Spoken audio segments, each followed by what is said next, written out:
Bueno, buenos días. Mientras se despiden las autoridades, vamos a comenzar con la siguiente mesa redonda, una mesa redonda que no hace referencia a la parte clínica ni al diagnóstico, sino a la parte clínica que tiene que ver con la terapéutica, con el acceso a los medicamentos huérfanos. Invitaría a los miembros de la mesa que me van a acompañar, mientras van subiendo. Por favor. María Ángeles, ¿no está María Ángeles? María Ángeles Díaz Lozano, ¿no está? Ah, perdona. Hola, Manuel.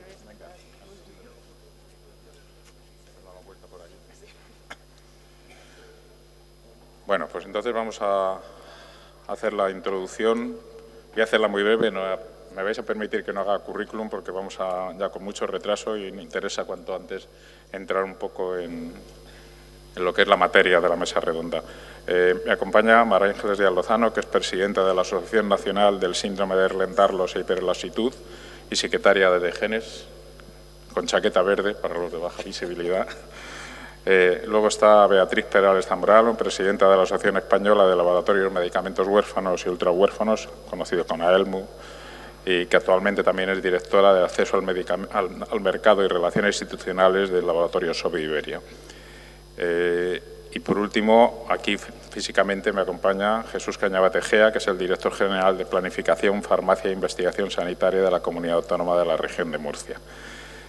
Hay un cuarto ponente, pero solo le vamos a ver en vídeo, que es el doctor César Hernández García, director general de la Cartera Común de Servicios del Sistema Nacional de Salud y Farmacia, que está en el Ministerio y que por la agenda no ha podido venir, pero que amablemente las preguntas que hemos preparado las ha contestado y tengo un vídeo para cada una de las respuestas que iremos presentando. Tenemos poco tiempo, vamos a intentar hacer una mesa y yo le pediría a los participantes, seguro que lo van a hacer muy bien, pero que las respuestas sean unas respuestas, digamos, muy entendibles.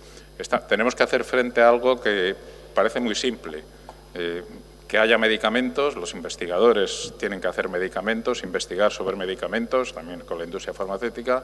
Luego llega una fase, otro punto, dentro de un camino que tiene muchas fases y muchas etapas, que es la parte regulatoria. El medicamento está en el mercado, pero hay que comprobar que cumple criterios de seguridad, calidad y eficacia y tienen que aprobarlo y tienen que dar una serie de beneplácitos para que ese medicamento pueda llegar a los pacientes.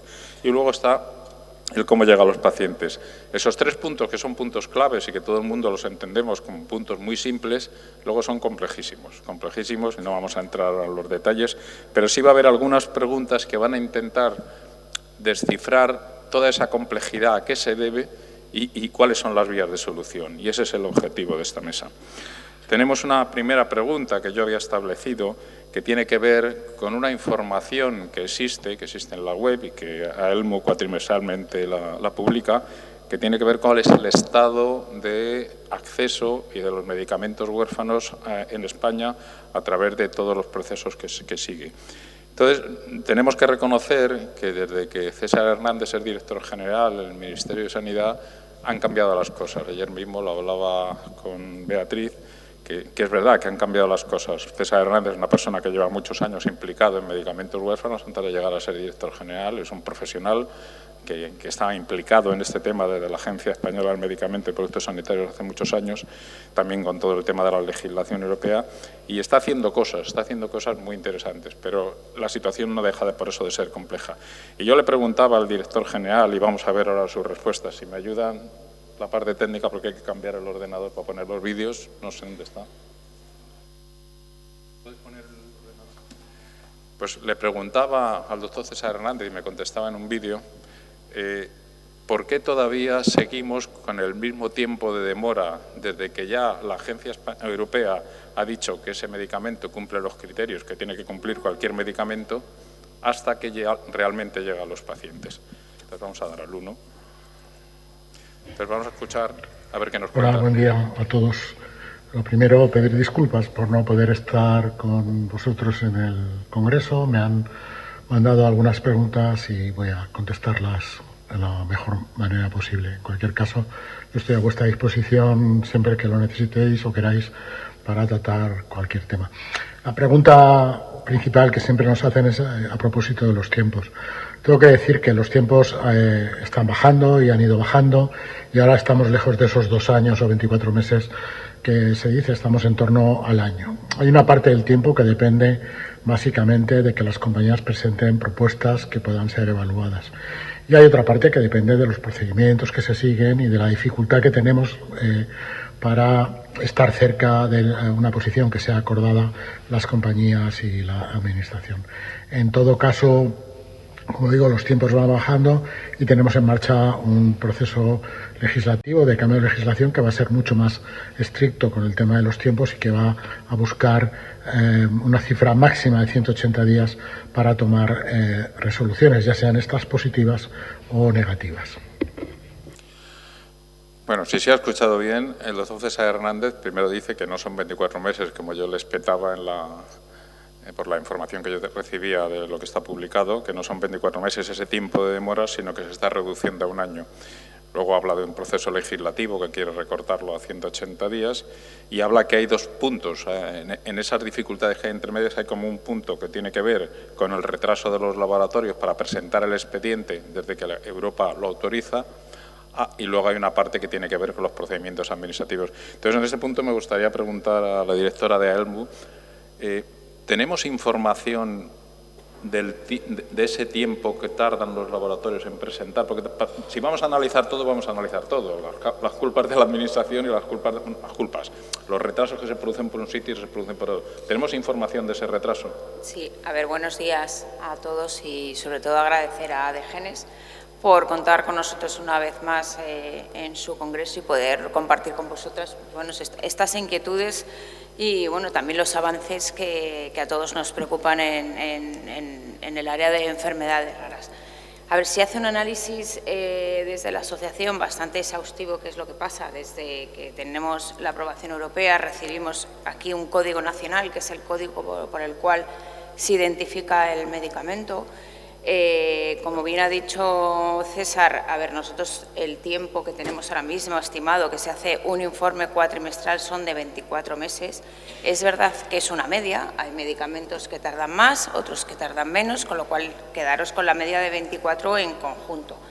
Se hace un análisis exhaustivo principalmente de cuáles son los retrasos más grandes y realmente a veces que lo que se pide al Ministerio, y tengo que reiterar lo que antes Manuel ha dicho, ahora mismo hay una gran sensibilidad por parte del Ministerio en acelerar y evaluar estos medicamentos lo antes posible.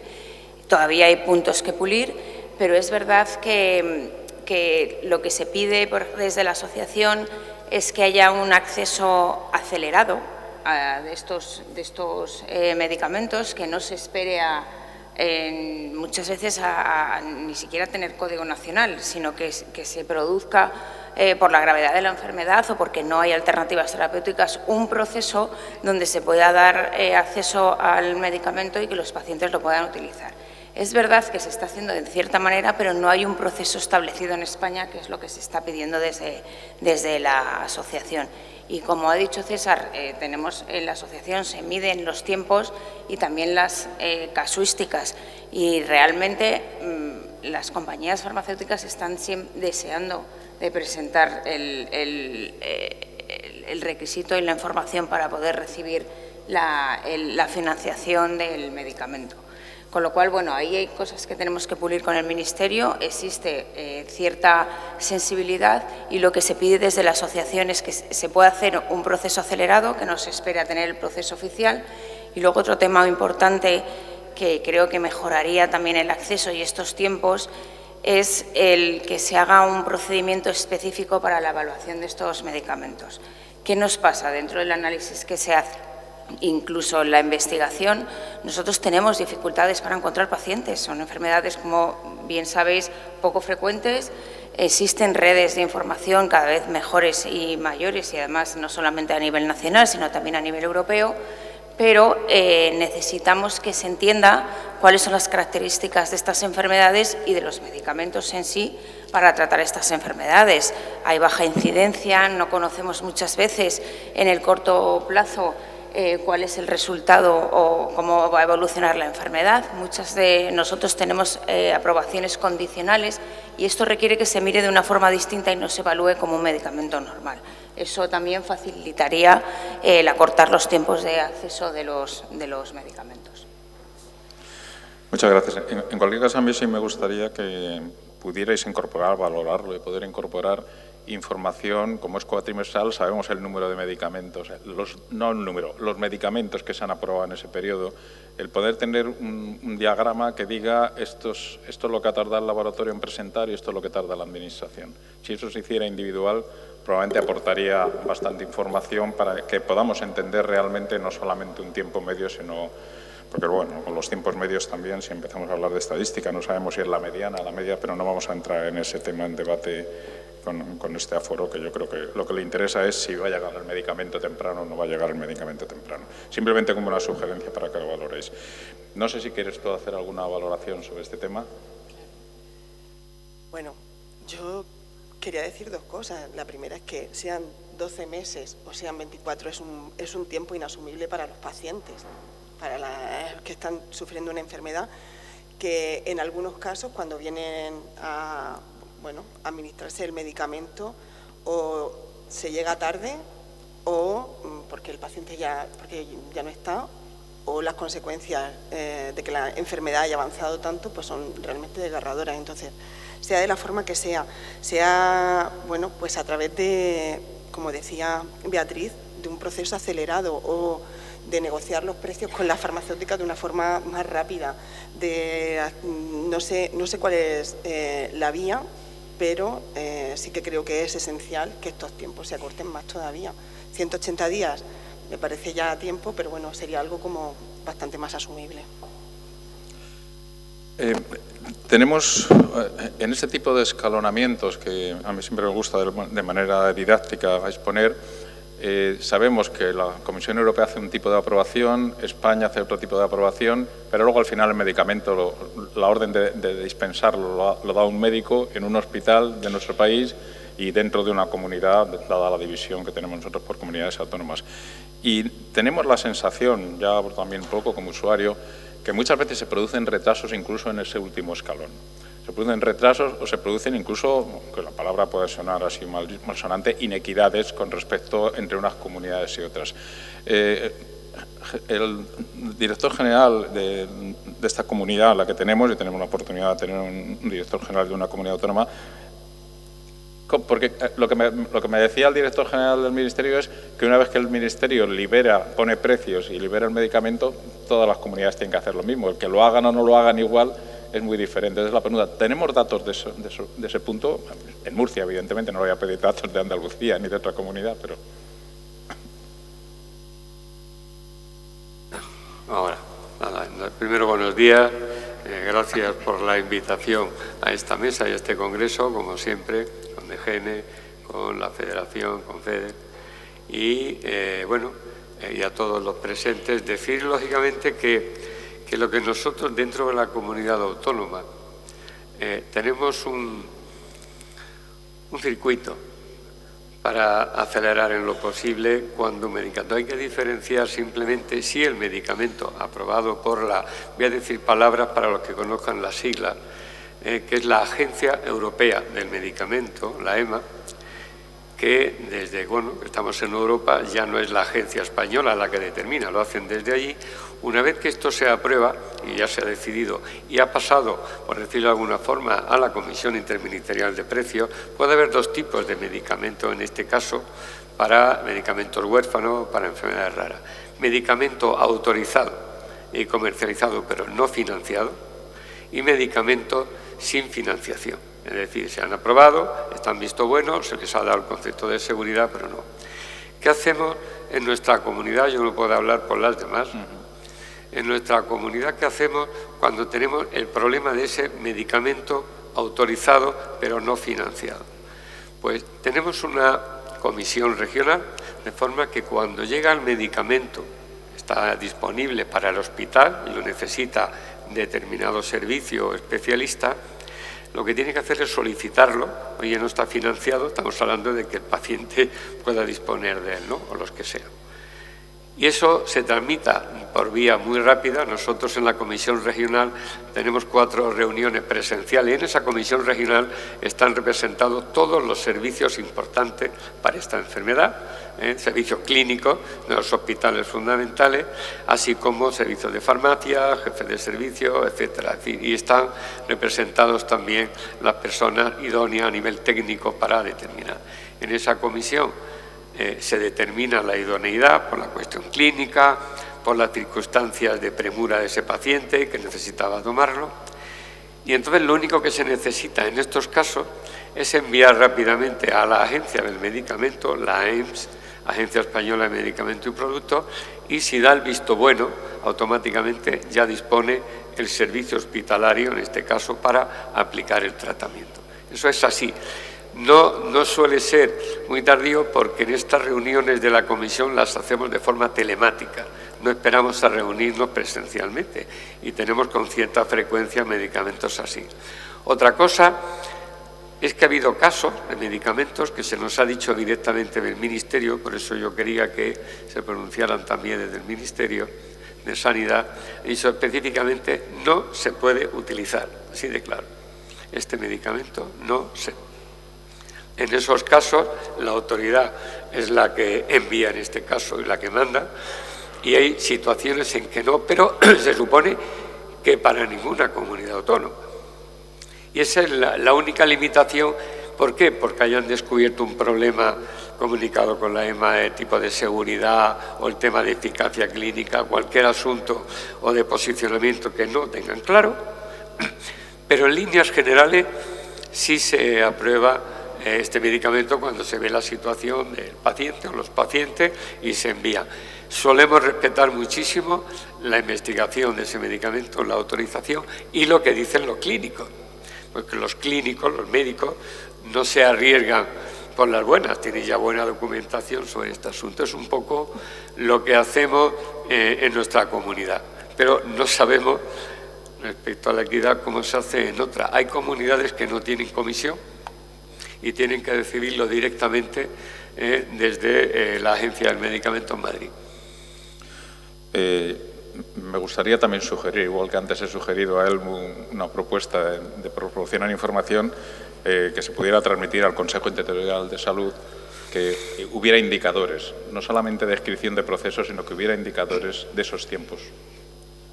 Sí. Si es tan amable y usted lo considera, transmitirlo al Consejo Interterritorial de Salud, claro, para ver si lo adoptan. Porque sí, sin indicadores los procesos están muy bien descritos, pero el indicador es el que al final dice si aquí se pasa esto y aquí pasa aquello. No sé qué maneja, quería esto preguntar. Bueno, yo también quería saludar, que antes como la prisa por contestar, bueno, gracias a Degenes por haberme invitado. Parece que como me siento en casa, me he saltado esa parte. Bueno, y con respecto a esto, es verdad que bueno, yo tengo una visión como general, porque tengo la suerte de presidir una asociación a nivel nacional y bueno, y soy secretaria de Degenes, que aunque tiene más raíces aquí en la región de Murcia, pero también es una asociación nacional. Y yo sí que veo una inequidad, y aquí sí que hablo de inequidad con todas las letras. No pasa lo mismo en unas comunidades autónomas que en otras. Mientras que a unos enfermos se les da fácilmente el medicamento, otros tienen que reclamar y otros tantos tienen que llegar a la vía judicial. Y yo aquí sí que me gustaría contar un caso que vivimos en un momento determinado con Degenes en esta comunidad. Y fue una paciente en el año 2023, una paciente de Totana, a la que le niegan pues un medicamento huérfano, en concreto el Lupatercept, que ya se estaba dando desde el 2016 en 14 comunidades autónomas y al final, bueno, pues nos tenemos que meter en juicio, las asociaciones de pacientes ayudando a esta paciente y al final se gana. Y los jueces dicen que ha habido una vulneración de los derechos de esta mujer. Yo vuelvo a decir como representante de pacientes, es necesario llegar a esto, es necesario que pase tanto tiempo para que al final la justicia esté de acuerdo. No sé, en ese tiempo, pues la salud de esta señora, y aunque no fue demasiado rápido, empeoró sustancialmente, ¿no? Entonces, bueno, pues lanzo la propuesta para que se facilite. Sí, yo quiero acordarme del caso que fue y tengo que decir lo siguiente. La comisión, el facultativo que prescribió el medicamento, era una poliglobulia, no estoy diciendo el nombre de la paciente, el que prescribió ese medicamento lo hizo por su cuenta. La comisión en bloque, la comisión regional, muchísimos especialistas que no tienen ningún interés en no ni en sí, sino simplemente en analizar la ficha clínica y la ficha técnica sobre el proceso, no lo autorizó. Sencillamente no lo autorizó. Ese tema efectivamente llegó a juicio y en el juicio pues prevaleció lo que dijo el hematólogo que apareció por allí y tengo que decir que desgraciadamente no fue bien defendido por parte de nuestra administración. No fue bien defendido en el sentido de que en vez de aparecer el clínico apareció un farmacéutico y el juez no lo consideró necesario, digo por el tema que fue y que terminó en juicio. Pero eso es un caso aislado que yo hubiera preferido que hubiera dicho la comisión que sí, pero si tienes una comisión y de forma unánime que está la comisión la completan especialistas, es decir, no vamos a negarles ahora el valor ni al investigador ni al especialista. Y por unas circunstancias X no lo autorizaron en ese momento para ese proceso en esa ficha técnica y para ese tratamiento. Había una alternativa, pero se especificó ahí. Este es el caso, pero es un caso aislado y esas cosas las sentimos como el que más, porque aquí si nosotros dentro de la administración donde hay un común de profesionales, aparte del humanismo que se tiene, porque nadie tiene queja del trato ni del tratamiento que se le realiza, pero hay situaciones que a veces son complejas. Y tengo que decir desde aquí que a pesar de todo esto, tenemos las competencias en las comunidades autónomas, quizás la menor competencia es la de la farmacia. Está en la propia Ley de Sanidad, está en la propia Constitución, y el tema del medicamento, pues igual que pasa en Estados Unidos con la FDA, la Food and Drug Administration, que sería la EMA equivalente en Europa, no entra un medicamento ni prescriben nada que no dé el visto bueno esa administración. ¿Por qué? Porque se llama Drug Administration, drogas en general, medicamentos, son productos químicos, productos biológicos, y lo primero que se mira es la seguridad. Imaginaros lo que podría ocurrir si eso tiene una serie de complicaciones y por eso da ahí un poco ese rigor que existe. Una vez que eso está hecho por los técnicos, el médico, y lo sigo diciendo, lo tengo que defender, el médico su obligación es recetarlo.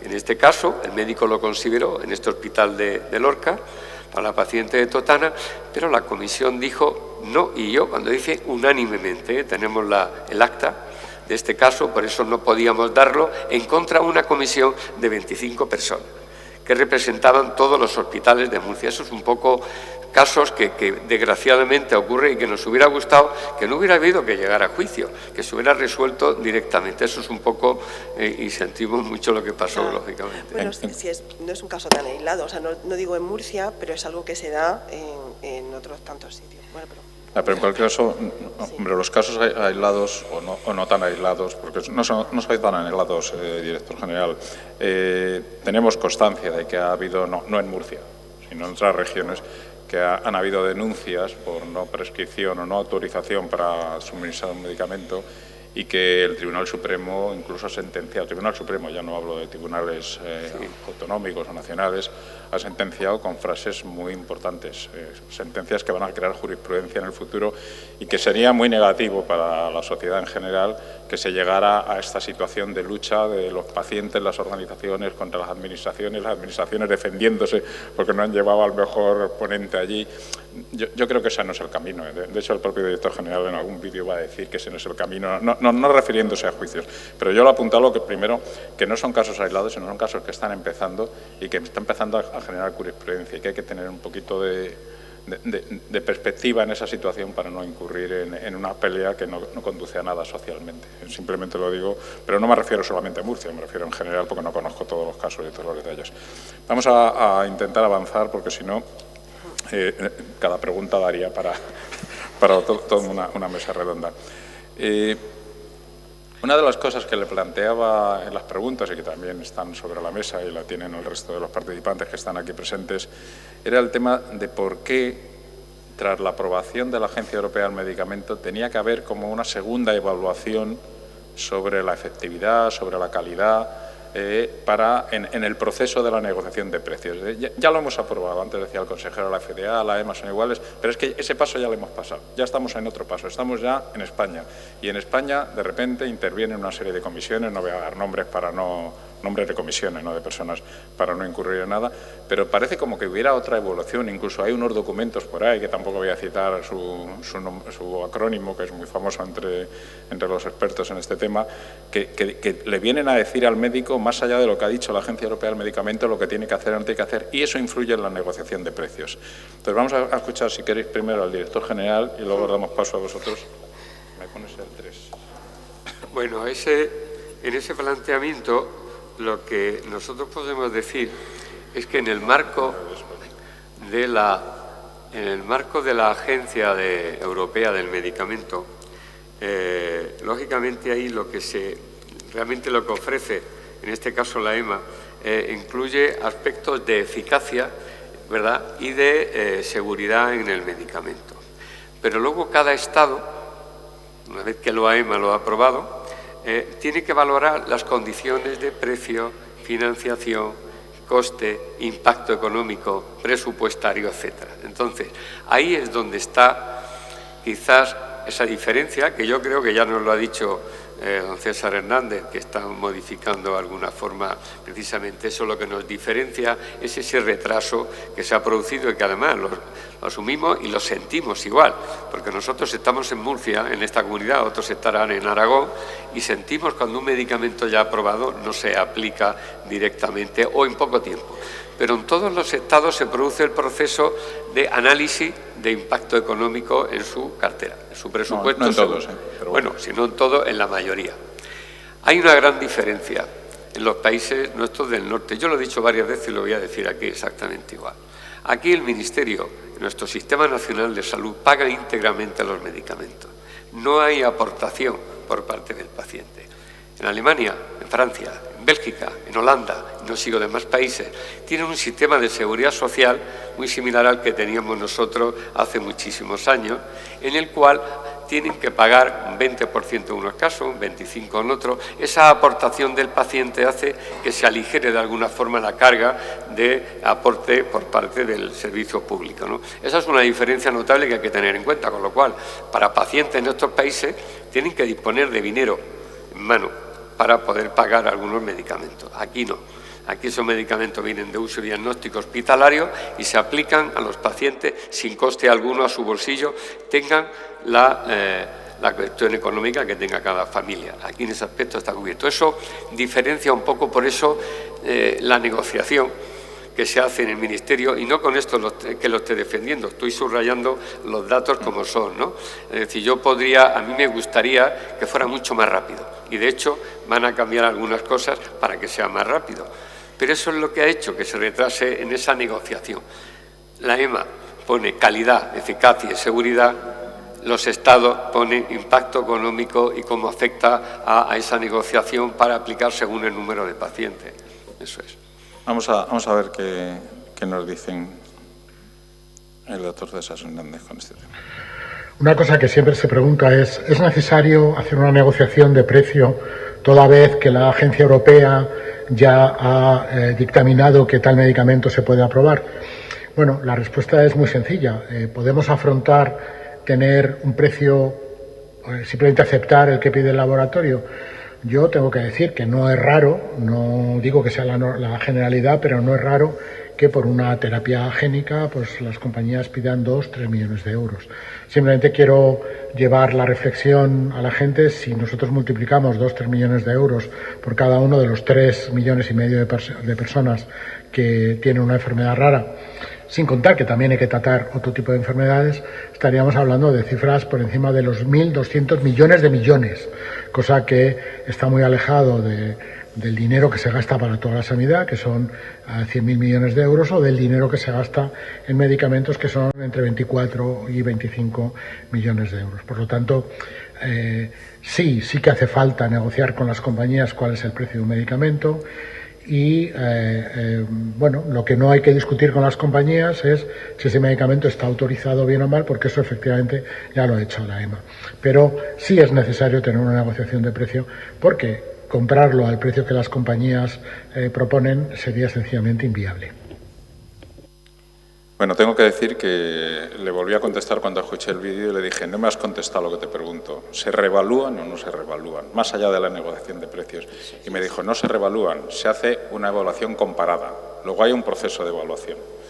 No sé qué opina Beatriz en todo esto. Sí, bueno, yo un poco para que discernir entre los dos procesos. Como bien ha dicho Jesús, una vez que tenemos la aprobación en la Agencia Europea del Medicamento, eso, la agencia evalúa la eficacia y la seguridad. Una vez que se ha aprobado, se considera que, a ver, para que todos lo entendamos, apto para la utilización de ese medicamento. ¿Qué pasa? Que cuando llega a España, aquí lo que se hace es una doble evaluación que existe. Se vuelve a reevaluar un poco la parte clínica y luego un tema importante es la evaluación y el impacto económico que tiene en el país. ¿Vale? Entonces, aquí hay dos evaluaciones de las cuales solo habría que hacer una, que es el impacto económico, cuánto me va a costar este medicamento y cuánto me va a costar incluirlo en el Sistema Nacional de Salud. No se debería poner otra vez a reevaluar la parte clínica que la Agencia Europea ya ha hecho.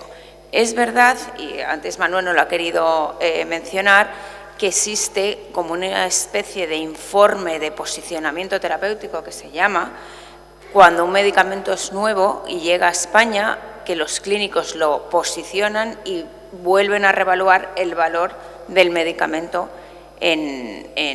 para España. Y eso es un poco también lo que retrasa no solamente el acuerdo económico, que no voy a decir que no, porque es así, el ponernos de acuerdo en el precio del medicamento lleva su tiempo, pero va también unido muchas veces a esa reevaluación clínica que creemos que es innecesaria. Es verdad que ahora también existe un reglamento en la Unión Europea que ya está puesto en marcha, donde la Unión Europea, la EMA y un conjunto de expertos evalúan ese medicamento y esa evaluación tiene que servir ya para todos los Estados miembros. Ahora mismo se está poniendo en marcha para las terapias avanzadas y para los medicamentos oncológicos y en el año 2028 se pondrá en marcha para los medicamentos huérfanos y para los medicamentos de enfermedades raras. Quiero decir con esto que no hace falta, lo que tenemos es el derecho, y el Ministerio tiene el derecho y el Estado, de ver el impacto económico del medicamento, pero no otra vez evaluar la parte clínica.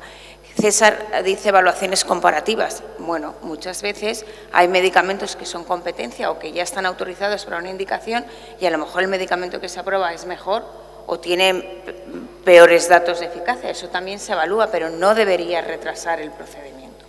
Es verdad que el acuerdo económico es importante, pero aquí es una mezcla de cosas. A eso me refería en la pregunta. ¿Tú quieres? Bueno, a mí me gustaría, decía el señor César, que el impacto económico de pagar a los 3 millones de personas que tienen una enfermedad rara, pues sería enorme. Yo digo que ojalá no viéramos en esa tesitura de poder financiar medicamentos a los 3 millones de personas, porque todos sabemos, o muchos de los que estamos aquí sabemos, que esa no es la realidad. No hay un tratamiento para todas las enfermedades raras, solamente para un porcentaje muy pequeño. Y a mí sí que me parece, bueno, pues que hay una doble, ya lo ha dicho Beatriz, estoy totalmente de acuerdo con ella. Y creo que cuando hay que evaluar medicamentos que son muy nuevos, hagámoslo después, vamos a ver, vamos a empezar a administrarlo y luego valoremos si hay eficacia o no, pero no perdamos el tiempo puesto que la Agencia Europea ya ha dado el visto bueno. Bueno, vamos a seguir avanzando. Estamos todavía en... Perdona, Manuel. Perdón. Sí me gustaría hacer, para que todos, lo que se propone desde la asociación desde hace tiempo es, hay en otros países, como en Francia, por ejemplo, donde el medicamento se aprueba en la Agencia Europea del Medicamento y si se considera que ese medicamento pues cubre una laguna terapéutica, es decir, no hay alternativa, eso para una enfermedad grave, lo que se hace es una autorización temporal de uso, se llama. Entonces, se acceden los pacientes a ese medicamento y, mientras tanto, se negocia todo esto que estamos hablando, la parte sobre todo del impacto económico, porque, vuelvo a insistir, la parte clínica no debería volver a reevaluarse. Entonces, este es el tipo de propuestas que estamos trabajando con el Ministerio, que llevan buen avance y, de hecho, en el anteproyecto de la Ley del Medicamento están incluidas para que los pacientes, sobre todo en este área de enfermedades raras, donde no hay, además, alternativas terapéuticas, puedan disponer de los medicamentos lo antes posible. Yo sobre esto quería decir algo, y es que como están las preguntas siguientes también os lo quería adelantar.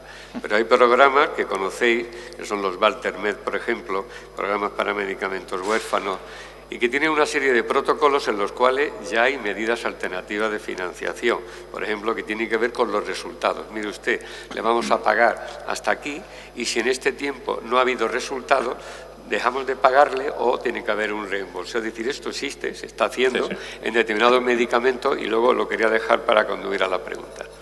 Vamos a ver la tercera pregunta, que tiene que ver en parte con eso, no totalmente, en parte con eso.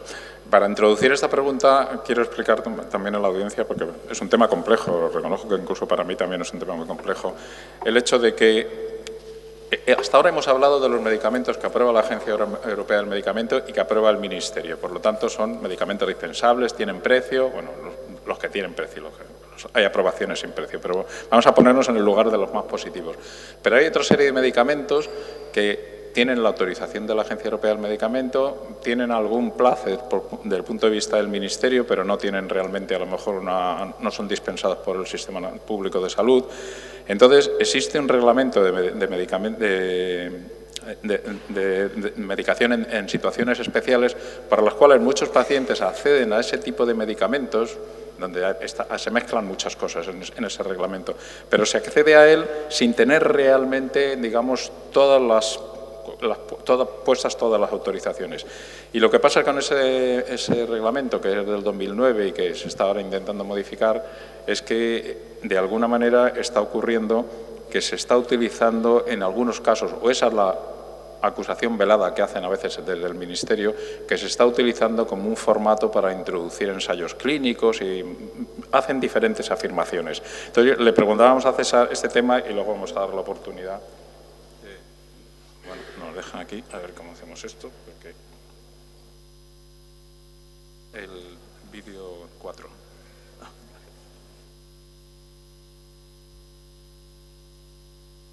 Quizá vais a dejar la carpeta y así lo manejo yo y nos llamo.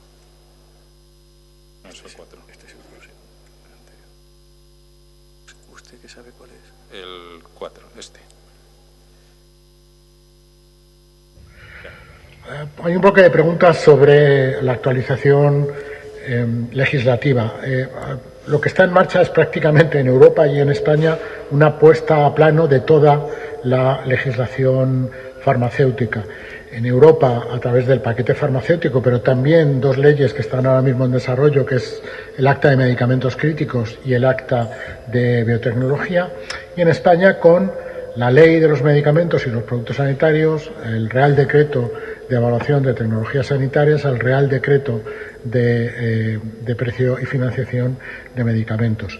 Y también, y habrá que regularlo, pero la ley ya va a entrar en algunos cambios, el Real Decreto de Medicamentos, del acceso a medicamentos en situaciones especiales. Lo primero que tenemos que desligar es que el acceso a los medicamentos, una vez que estos están autorizados por Europa, ya no debería de formar parte del acceso a través de medicamentos en situaciones especiales, sino de tramitarse como cualquier incorporación a la financiación, con plazos cortos, respuestas ágiles y predecibles y salvaguardas que el sistema pueda tener para que efectivamente el impacto sea asequible y sostenible en el tiempo.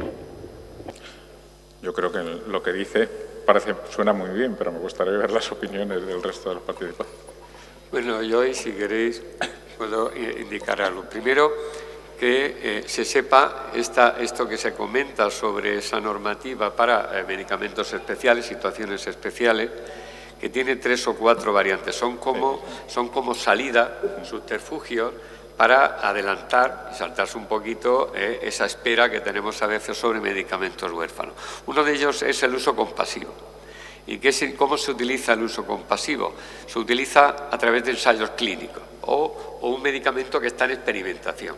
Hay pacientes que nos han pedido, como sea, entrar en isocompasivo porque hay una serie de requisitos para entrar en ese ensayo previamente, pero si una vez iniciado surge algún caso, normalmente, vuelvo a decir, la comisión lo autoriza y entra en uso compasivo. Luego hay otra opción de medicamentos especiales que le llamamos off-label, que son los medicamentos que no están indicados en la ficha técnica o fuera de indicación de lo que dice la ficha técnica. Esto lo autorizamos con los servicios nuestros de inspección, se valora y prácticamente se aprueban todos los que se solicitan por parte de los especialistas, ¿no?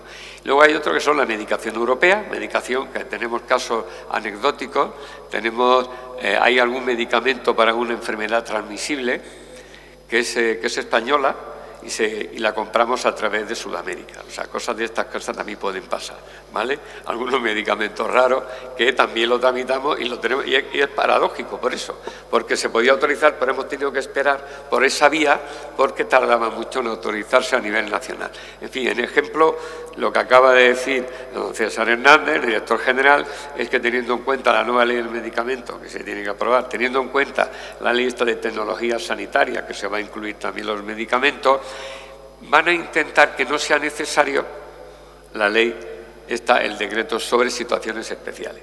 Es un poco lo que decía, a ver si es verdad que lo... Sí, un poco, a ver, en honor a la verdad, ahora la vía de utilización de medicamentos en usos especiales se está utilizando para que los pacientes tengan acceso a aquellas terapias que, bueno, pues que son necesarias porque no hay tratamiento. Pero lo que se está pidiendo y lo que creo que va a pasar, como bien ha dicho César, es que esta vía, que es un poco, bueno, pues no es la vía, vamos a decirlo, regulatoria más adecuada para que se pueda utilizar el fármaco, en vez de que esté pasando en una situación de uso especial, esté regulada con un procedimiento y unos pasos a seguir para que el acceso sea temprano. O sea, al final este acceso temprano es lo que está pasando con el uso de medicamentos en situaciones especiales. Entonces, cuando hay mucha demora o cuando el medicamento es muy necesario, se está utilizando esta vía para que los pacientes puedan utilizar, pero es una vía no regulada. O sea, se pone a disposición el medicamento, pero luego no hay unos pasos ni hay una regulación de esta vía como tal. Y esto es lo que se está pidiendo que se regule, que se elimine este uso especial de esta forma y haya un acceso acelerado o un anticipado muy regulado con un proceso concreto. Y esto lo contempla la nueva ley del medicamento que está por aprobar. Si es que volvemos a... Esto es algo parecido a lo que comentaba antes con temas de inequidad. O sea, lo que no puede ser es que en la comunidad de al lado o incluso en la propia comunidad autónoma se esté dando a un paciente con una enfermedad determinada un medicamento de uso compasivo y a otro paciente con la misma enfermedad no se le dé. Entonces, no sé cuál es la forma, no lo sé, pero lo que no puede ser es que siga existiendo esta inequidad y en Degenes, pues bueno, pues también hemos tenido que luchar contra esta inequidad con un chico con Duchenne, prescrito en el 2015 a otro paciente aquí en la región de Murcia, que luego bueno, pues hubo que meterse en vía judicial para que se le pudiera facilitar ese medicamento. Estamos hablando de enfermedades que corren en contra del paciente.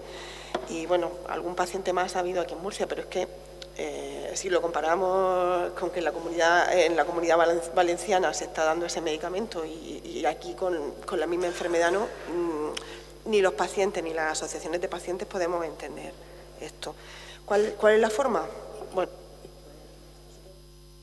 supongo que será esta regulación para evitar abusos y para que se hagan las cosas correctamente. Y que haya transparencia también. Porque el Real Decreto de Medicaciones en Situaciones Especiales ha cubierto un papel. Lo que pasa es que como hay problemas en el papel, digamos, en la línea general, pues se utiliza ese subterfugio que no está destinado para eso. Entonces, es lo que conviene es regularlo, porque entonces cuando se producen inequidades, porque unos lo utilizan y otros no lo utilizan. Y ese es el problema, y por eso ahora la reclamación a la Dirección General de si lo estaba pensando, parece que sí, pues digo que sonaba bien lo que había dicho César. Bueno, vamos a cambiar, vamos a dejar aparte la regulación, aunque también tiene que ver un poco con criterios de regulación. empiezan a oírse ruidos y documentos de que la Comisión Europea parece que va a prescindir de las organizaciones de pacientes en sus comités. ¿Qué nos puedes decir? ¿Qué hay que conocer de ese tema y qué nos puedes contar? Pues no conozco mucho, pero me parecería dar un paso atrás tremendo. Los científicos, las comisiones tienen la teoría, los pacientes tenemos la práctica y está más que demostrado que la ciencia tiene que ir de la mano de la experiencia. Y bueno, pues creo que sería, pues no sé si decir algo hasta antidemocrático, pero que nos saquen de donde tenemos la experiencia. No creo que vaya a ayudar a mejorar la calidad de vida de nadie. Podemos tener el manual, pero, o sea, la agencia puede tener el manual, pero nosotros tenemos la práctica. Hay un documento de FEDER en la página web, pero no sé si vosotros tenéis más información más directa sobre este tema. Sobre la participación de pacientes, por un lado, primero, posicionamiento nuestro, comunidad autónoma, nos parece fundamental, punto. Segundo, también decir lo siguiente. En el marco de la EMA, voy a resumir el número de comités donde participan los pacientes a nivel europeo, ¿vale? En este caso, están incluidos como miembros de pleno derecho en comités, que vienen las siglas en inglés, pero voy a ver si lo puedo decir en español. Comité de asesoramiento para farmacovigilancia, farmacovigilance, RIS, tal, bien, nada.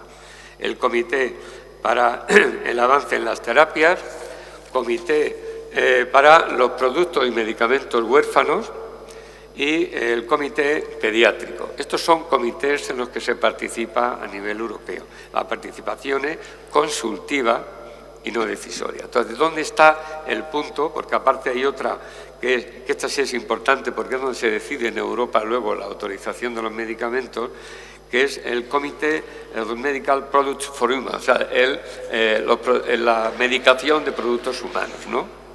La diferencia está en si el voto, si tienen derecho a voto o no. Es decir, participan, pero en el voto se le da ya la importancia pues, a los especialistas, a los técnicos y demás. Entonces, yo creo que aunque fuera proporcional, nuestra opinión es que debe de tener, nuestra opinión, lógicamente, pero ahora mismo no está así. Están intentando de que siga siendo consultivo, pero no vinculante ni decisorio, lo que es su voto. Y creo que es importante porque precisamente estamos hablando de la EMA, había que diferenciar ciertos medicamentos que entran en la parte de humanización. Y los que mejor conocen esta parte son las asociaciones. Y no lo digo por demagogia en absoluto, lo digo porque nosotros la sensibilidad la tenemos, puesto que está representada toda la población, tienen algún problema en un momento concreto para este tipo de pacientes. O sea, con lo cual nosotros concluimos que a pesar de bueno, estamos muy de acuerdo en esta participación. Lógicamente, los criterios que puede aportar la asociación pueden ser diferentes a los que aporte la unidad científica, pero suma, que es lo que se trataría en este caso. A ver, por parte de la asociación siempre se ha defendido que los pacientes formen parte de los comités, pero hay una, y más en general en todo, pero en el área de enfermedades raras, el impacto social que os voy a contar, que tiene, eso solo lo puede evaluar los pacientes que conocen el día a día de la enfermedad, el impacto en las familias, el impacto en el trabajo, el impacto en la calidad de vida. Y eso, desde el punto de vista clínico, normalmente no se valora. Y una de las cosas que hay que tener en cuenta es el impacto social a la hora de evaluar no solo un medicamento, sino la enfermedad, su diagnóstico y la evolución. Entonces, por la parte de AELMU siempre hemos defendido, y de hecho en las alegaciones que se han hecho en todas las regulaciones que habla César, es que el paciente forme parte de las comisiones y tenga opinión. Vamos a ver qué es lo que nos dice, qué opinión tiene sobre este tema. En relación al tema de la participación de pacientes, para mí me parece algo que no debería de estar en discusión ahora mismo ni a nivel europeo ni a nivel nacional.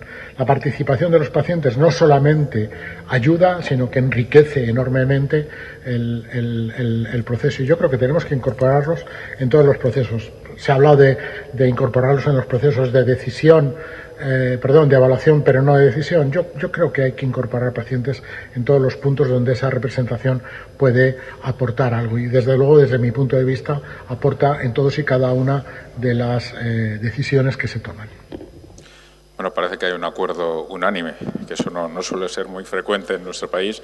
La única cosa que me sugiere este acuerdo es que, de alguna manera, FEDER, que tiene esa reclamación puesta y esa información puesta en su página web, que nos diga de qué manera podemos ayudar a que la Comisión Europea no adopte decisiones que sean mucho más difíciles de reformar luego o de retomar. Bueno, estamos acabando, lo digo para aquellas personas que a lo mejor les esté resultando muy técnica la mesa, pero yo creo que es importante porque estamos hablando finalmente de medicaciones y de tratamientos que llegan a los pacientes. Siempre hay un debate en este tema y ahora mismo se ha suscitado, como se ha suscitado todavía mucho más. Es el debate de investigación e innovación frente a control de precios.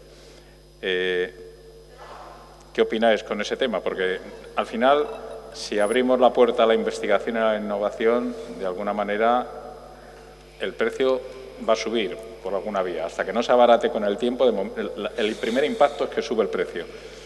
Pero, por otro lado, si queremos medicamentos, tenemos que tener nuevos medicamentos, no solamente comprarlos, porque comprarlos a laboratorios extranjeros y tener investigación propia es complejo. Yo, antes de hacer si os parece, el apunte sobre este asunto, quería ofrecer una lanza a favor de los investigadores. Y yo hablo de los que conocemos, fundamentalmente en Murcia, los hay en muchísimos sitios. No es una crítica a los investigadores. No, si lo digo por lo siguiente.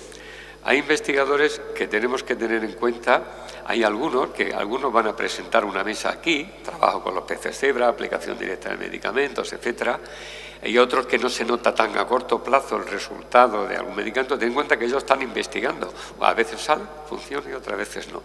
Pero fundamentalmente en el IMIB, Instituto Murciano de Investigación Biosanitaria, hay ya grupos de investigadores, tanto en las ciencias básicas como en las ciencias clínicas, que están continuamente investigando y fundamentalmente con la ayuda de lo que nos ha presentado hoy Isabel López Expósito respecto al Centro de Genética y Bioquímica Clínica. Bueno, pues toda esa investigación que se está realizando a estos niveles, se están incorporando medicación, muchas veces de prueba, y ahí vienen los ensayos clínicos.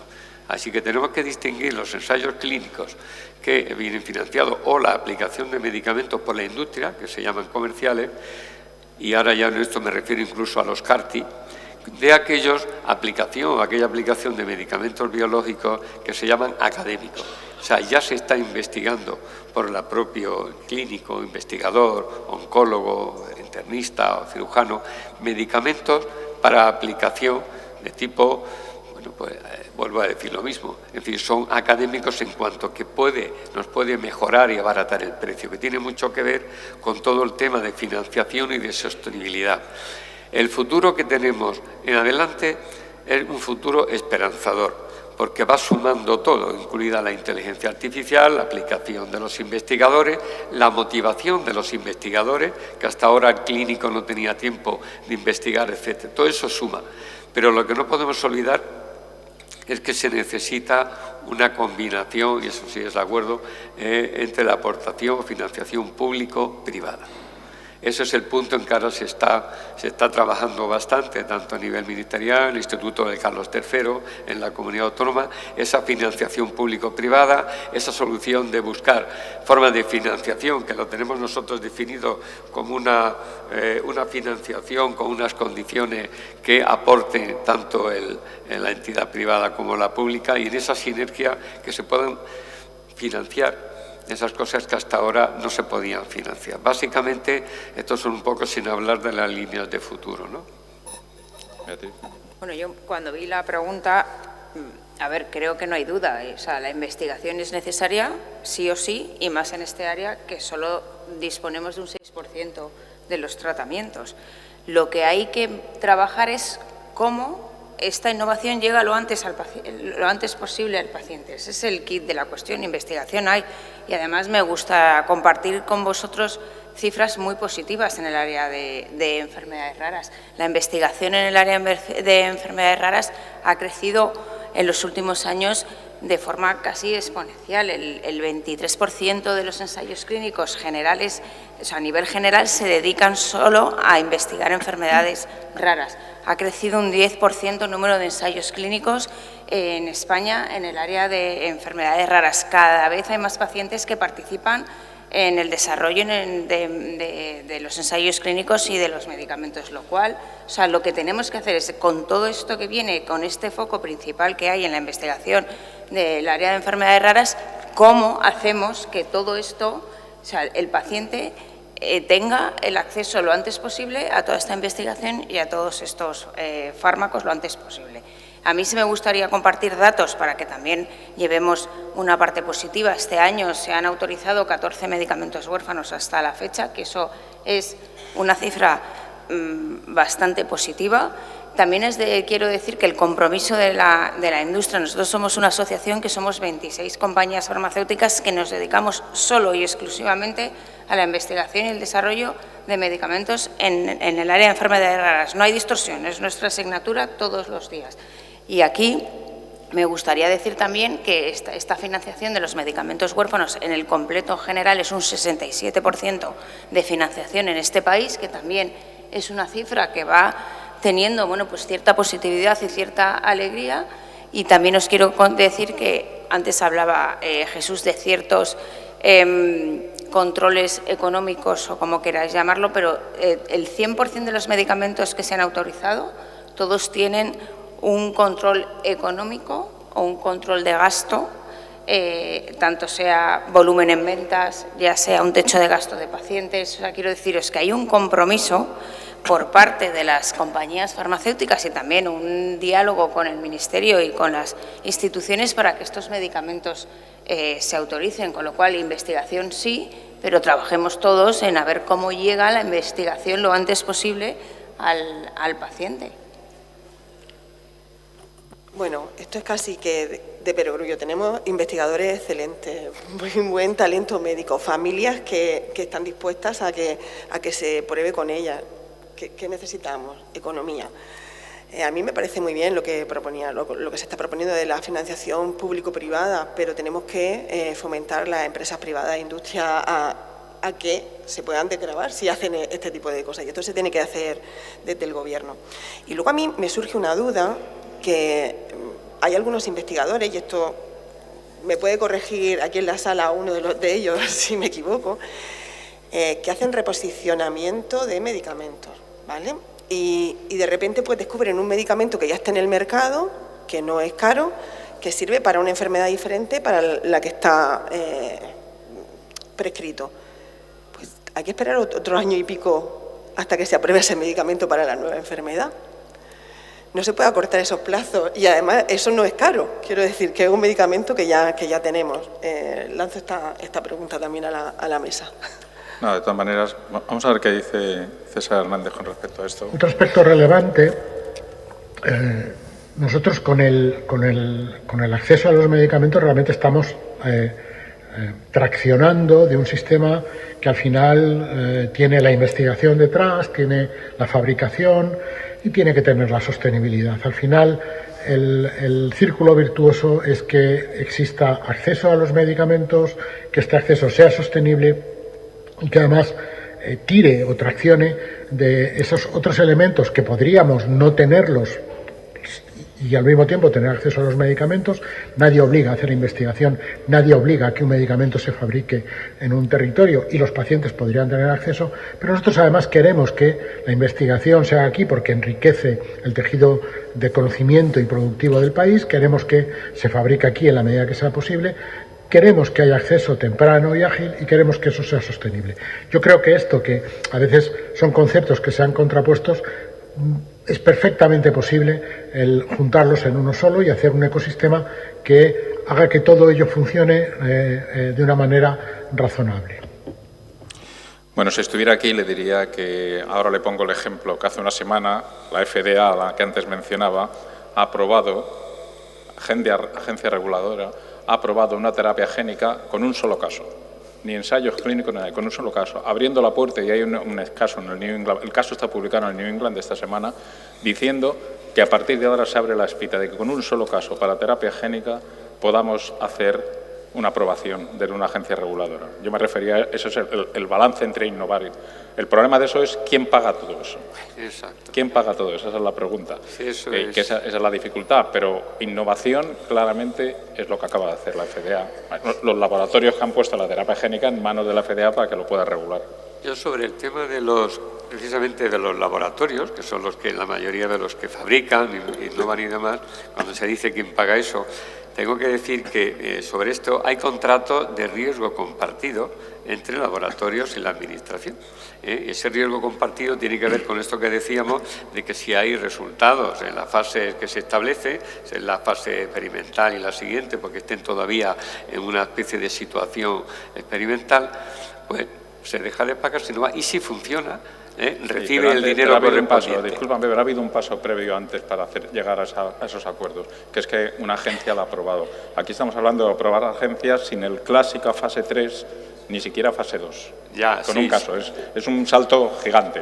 Pero yo lo quería relacionar porque estos casos que hay, por ejemplo, para un caso, son recién experimentados, acaban de comprobar, la agencia la prueba porque son resolutivos. Es que tenemos casos, por ejemplo, si quiero poner el ejemplo de los medicamentos biológicos, celulares, los CAR-T, para determinados tipos de linfoma, mieloma múltiple y algunas enfermedades que hasta ahora no tenían solución, tienen un 93% de eficacia. De sobrevivimiento, es decir, sobreviven el 93% cuando hasta ahora no pasaban del 20%. Esos son casos claros que ahí no lo pone nadie en duda, que es como el caso este probablemente, y si lo aprueba la agencia y lo determina, ni el Ministerio ni nadie puede poner objeción ahí, a pesar de que hay. Entonces, ¿qué es lo que se negocia? ¿Qué es lo que decía antes Beatriz? De alguna forma, para que llegue pronto al paciente. Ahí es donde hay que acelerar ese impacto que pueda tener económico, ese acuerdo, que ahí es donde vienen esos contratos. Es decir, tenemos que cambiar la fórmula para esa financiación, en una palabra, para que no sea una carga excesiva a una comunidad autónoma, ya sabéis que las hay más ricas que otras, mejor financiadas, pero que se pueda financiar y haya esa equidad a nivel interautonómico, que yo no la conozco, la conoce en Madrid. Eso es fundamental. Por eso quiero decir que ahí tenemos que insistir y estamos todos totalmente de acuerdo. Riesgo compartido. Nos quedan 5 minutos. Tenemos a David. Sí. No sé si ¿Quieres? David. ¿Alguien le puede pasar un micrófono? ¿Un micrófono? Sí. Pero No, los de casa no. En el fondo no. Y los de casa tampoco.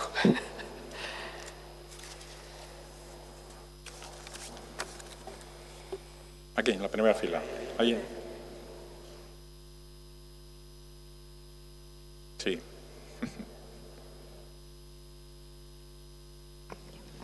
Hola.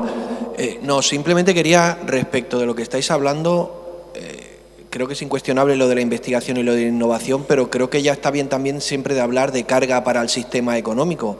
Creo que cuando las personas se curan, son productivas y suponen un ahorro a largo plazo para no solo la reducción de coste, de todo el coste que tiene para la propia persona y para su entorno familiar, para el sistema, sino que además son productivas a largo plazo, se incorporan al mundo laboral, cotizan y producen. Y creo que eso también debería medirse y debería tenerse en cuenta. Y no solo por parte de la persona afectada, sino también de su entorno, que muchas veces se ve obligada a reducir sus jornadas laborales para cuidar, etcétera. Y creo que todo eso debe medirse también, y no solamente el coste y lo que cuesta y lo que le cuesta al sistema curar a personas que no tienen ninguna culpa por verse o por convivir con estas enfermedades. Gracias, David. Totalmente, David. Antes, cuando hablaba del impacto social, de valorar el impacto social, no solamente el coste del medicamento, sino el conjunto de lo que aporta el medicamento, eso es algo esencial. O sea, esencial que hasta ahora no se ha mirado. Y es que se tiene que incluir en la evaluación. No solamente es, por supuesto, eficacia y seguridad básico, pero el coste, o sea, no es el coste del impacto que me va a costar, y bueno, muy bien, a lo mejor invierto aquí, pero me ahorro aquí porque tengo menos bajas laborales, a lo mejor no necesito a nadie que cuide, o sea, está todo relacionado y eso es algo que se lleva pidiendo mucho tiempo que se incluya dentro de la evaluación. Si eso... Y ahí los pacientes sois críticos. Exacto, es decir, lo que acabas de preguntar, David, es la madre del cordero. Y lo ha contestado perfectamente Beatriz, que le iba a decir porque no hay nadie aquí de Hacienda, ¿no? Nosotros, cuando tenemos que pelear, porque nosotros llevamos la parte sanitaria, clínica, y tenemos tope económico, que se nos dice esto es imposible, esto no puede ser. Entonces le tenemos que sacar algún pequeño estudio de economía de la salud donde dice precisamente esto. Si yo a un señor lo curo y lo mejoro aquí, tú sabes la cantidad de ingresos, urgencia, hospitalario, atención médica. Si hacemos un seguimiento que se llama coste de oportunidad de esos gastos futuros, eso en la parte, vamos a decirle, que le interesa a Hacienda, ¿no? A los que de alguna forma distribuyen el dinero. Esa es la parte esa que efectivamente muchas veces sale barato el medicamento. Hay algunas excepciones, que no voy a comentar ahora, que son excesivamente incosteables para un caso o dos. Y la otra parte es la humana. La otra parte es la humana. Es que estamos salvando personas. Y tenemos ejemplos que hasta ahora se hacían trasplantes de pulmón y con el Captrio ya no necesitan ese trasplante. Es decir, que eso es indudable. Pero insisto, nosotros, incluso dentro de la Administración, tenemos nuestra guerra con la financiación. Pero esa es la clave. Ahora, aquí lo que se está diciendo, y estoy de acuerdo con las dos compañeras, sobre todo y con el moderador, es que se investiga, se hace, se trabaja y falta darle más agilidad a la entrega del medicamento, a la utilización. Corto, Beatriz. Bueno, yo un poco, es que me encantaría compartir muchas cosas, estaría aquí toda la mañana. No tenemos tiempo. Pero no, o sea, a ver, antes hablábamos de la investigación y la colaboración público-privada. Ahora mismo, el 95% de los ensayos clínicos los financia la industria farmacéutica. Encantados porque la colaboración público-privada funciona y además funciona no solamente a nivel económico, que no quiero poner solo el foco ahí, sino en el entendimiento. Hablabas de la FDA. Cuando hay diálogos tempranos con las instituciones y las administraciones para desarrollar cualquier cosa, siempre, si hay un diálogo, hay una colaboración desde el inicio, funciona mucho más rápido y mucho mejor, con lo cual, a ver, por parte de yo creo que de la industria privada y la industria farmacéutica, el que haya colaboración público-privada, siempre hemos tendido la mano. Convenios de colaboración de investigación. Tenemos una red en España de investigadores que tendríamos que estar orgullosos y en el área de enfermedades raras mucho más, con lo cual utilicemos todo esto para, bueno, pues generar diálogos tempranos, acuerdos. En cualquier caso, no he querido hablar en particular de España, sino hablaba de la innovación en general. Voy a poner la última respuesta que nos da César a una pregunta que era ya más final y luego, si queréis, apostilláis con lo que queréis. Bueno, una pregunta, la última pregunta que me habéis propuesto es ¿qué deberíamos hacer para que el sistema de llegada de medicamentos para enfermedades raras siga funcionando? Y yo creo que lo que tenemos que hacer es mantener un relato común, mantenernos todos en torno a ese relato que yo creo que es perfectamente válido, de necesidad no cubierta en los pacientes con enfermedades raras, que el sistema no cubre de manera natural y que, por lo tanto, como no se cubre de manera natural, tenemos que hacer algo para que funcione. Yo creo que ponernos juntos alrededor de ese objetivo, de ese relato común, lo que favorece es que no se produzca también en este aspecto polarización en los mensajes y que el sistema pueda seguir funcionando dentro de estas premisas de investigación, innovación, acceso y sostenibilidad. Y que sea un compromiso de todos, incluyendo las administraciones, los profesionales, pero también la industria farmacéutica, los reguladores, todo el mundo alrededor de ese objetivo. Y para eso yo creo que lo que es muy importante es no verlo de manera fraccionada, sino tener una perspectiva global y transversal del mismo que permita agruparnos en torno a ese mensaje. Estamos cubriendo una necesidad social. ¿Tenemos otras? Sí, las tenemos, pero esta es una de ellas. ¿Queréis comentar algo más como brecha final? ¿Estáis de acuerdo en el contexto general que plantea? ¿Queréis añadir algo más de este tema? Hombre, yo por finalizar decir que bueno, que parece ser que estamos muy de acuerdo con lo que nos dice el director general. Entonces, los primeros que estamos deseando que esto se agilice, insisto, que hemos resuelto muchos problemas puntuales gracias a una comisión regional que suelen estar de acuerdo porque son todos clínicos y farmacéuticos, pero que al final es el sentido común. Acaba de decir lo mismo, es decir, necesitamos que la industria, farmaindustria, vuelca acaba de ingresar dinero al Ministerio y a las comunidades autónomas por un acuerdo previo que hay con ellos y con el cual han venido una serie de millones para establecer una nueva unidad de ensayos clínicos en 2 hospitales de Murcia.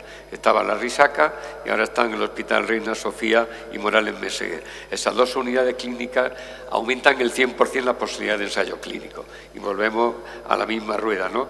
Que la investigación está a la base y nuestro trabajo consiste tanto asociaciones como de pacientes como de profesionales. Hay que insistir en esa rapidez. Esperemos que sea una realidad el acortamiento de plazos para el medicamento. Yo resumo en 5 puntos que creo que son críticos. Primero, bueno, el fomento de la investigación, ya sea privada o público-privada, creo que es necesario. El acelerar la evaluación y el acceso de los tratamientos, el adaptar la evaluación y el marco regulatorio a la evaluación de los medicamentos de enfermedades raras que son muy distintos a un medicamento para otro tipo de enfermedad. Creo que hay que garantizar la equidad y, sobre todo, la colaboración de todos los agentes del sector. Bueno, pues yo creo que es el momento de pasar de las palabras a los hechos, de que el acceso sea equitativo, rápido y basado en la necesidad y no en el código postal, que tenemos que fortalecer los registros de pacientes, que de esto sabes un rato, incorporar datos de vida real a la toma de decisiones, contar con las asociaciones de pacientes, garantizar también la transparencia, buscar una legislación que sea más moderna y centrada en la persona, como debe ser la medicina también. Y bueno, ver a los pacientes, lo decía David, yo me lo había dejado para este final, no como un gasto, sino como personas con derecho a una vida digna. También necesitamos mucha empatía, porque detrás de cada expediente, detrás de cada decisión, pues hay un paciente que está sufriendo y una familia que está esperando. Y al final el tiempo para nosotros es vida. Bueno, pues nada más que dar las gracias a los participantes, incluido José Hernández, y dar nuevamente las gracias a la Organización de Genes por haber permitido este intercambio de opiniones, que yo creo que ha sido fructífero, aunque a lo mejor para algunos haya podido resultar aburrido. ¿Sí? Hola, yo quería hacer unas reflexiones, creo. Bueno, mi nombre es María Jesús y soy madre de un paciente. Entonces, ustedes están ahí, nosotros estamos aquí. Algún día todos estaremos en el mismo sitio, quizás. Podemos ser pacientes todos. Mi reflexión es que se ha hablado mucho. ¿Por qué tenemos que depender de un código postal? ¿Por qué? No tiene sentido. ¿Vale? Bueno, sé que voy a ser la mala, pero bueno, es lo que hay. ¿Por qué tenemos que depender de un código postal? Si los medicamentos de los que estamos hablando fueran más baratos, ¿tendríamos que estar de juicio? No creo. Y una duda que me ha surgido es también, los medicamentos de los que se están hablando es para diferentes o unas enfermedades específicas, raras. ¿Qué pasa? Sí, soy consciente. ¿Qué pasa si alguno de esos medicamentos de los que se está hablando se pudiera usar para algún paciente con alguna sintomatología, pero que su enfermedad no tuviera nombre? ¿Un paciente sin diagnóstico aprobarían esas medicaciones? Gracias. Vamos a ver, bueno, primero agradecerte tu intervención. Creo que es importante que los que estáis ahí teníais un representante aquí y todos os estamos representando de alguna manera. Yo también tengo en la familia enfermedades raras, o sea, lo que no he querido hablar de mí en este tema.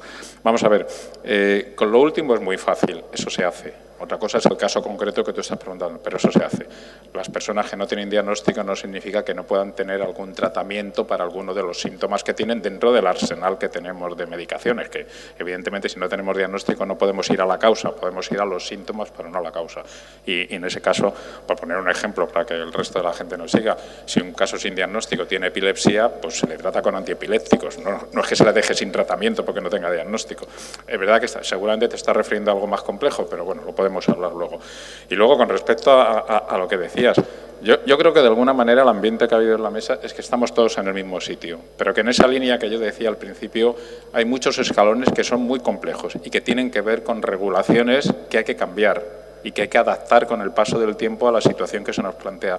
Mientras esas reglamentaciones no cambien, y no veo yo al Parlamento español muy proclive a aprobar nada en estos momentos, va a ser muy difícil que realmente veamos cómo se aceleran las cosas o cómo se mejoran las cosas. Yo creo que en ese punto de vista es un problema porque desde el punto de vista médico nunca entendemos que la reglamentación nos constriña tanto. La indicación, la dispensación, el acceso, no lo entendemos y mucho menos desde el punto de vista de las familias, está claro que no lo entienden.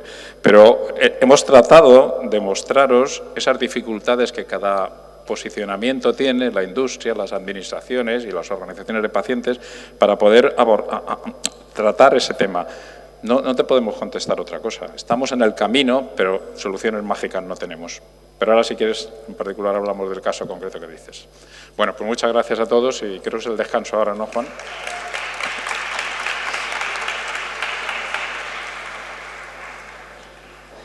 Hola.